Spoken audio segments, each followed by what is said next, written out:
তাহলে আজকেও আসছে না রাজকুমার মুভির ফার্স্ট লুক পোস্টার, জানালেন পরিচালক হিমেল আশরাফ। তাহলে কবে থেকে শুরু হচ্ছে রাজকুমার সিনেমার যাত্রা, প্রমোশন, সবকিছুর বিস্তারিত নিয়েই আজকের এক্সক্লুসিভ। চ্যানেল কিংবা পেজ যেখানে হন না কেন, নতুন হলে ফলো কিংবা সাবস্ক্রাইব করে পাশেই থাকুন, সাথে অল নোটিফিকেশন অন করুন, যাতে আমার লেটেস্ট ভিডিওর নোটিফিকেশনগুলো সবার আগে আপনার কাছে চলে যায়।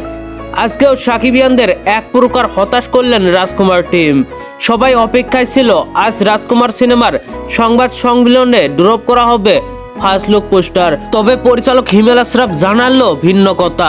আজকে রাজকুমার থেকে কিছুই প্রকাশিত হচ্ছে না, আগামী সপ্তাহ থেকে প্রমোশন শুরু হবে সিনেমাটির, জানালেন পরিচালক হিমেল আশরাফ জানায়, আজ প্রকাশ পাচ্ছে না রাজকুমার সিনেমার কোনো কন্টেন্ট।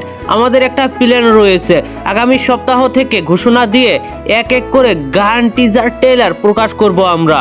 তাহলে ভেবে দেখুন কতটা পাগল বুদ্ধি রাজকুমার টিমের।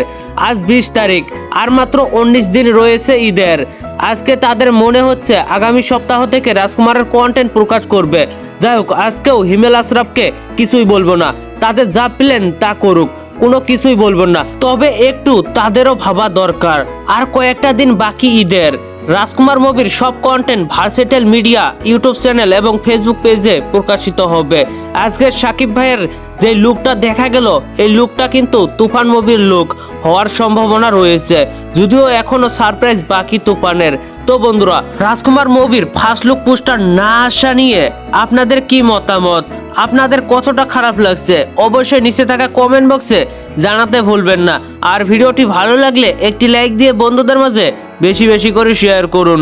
ধন্যবাদ পুরো ভিডিওটির সঙ্গে থাকার জন্য।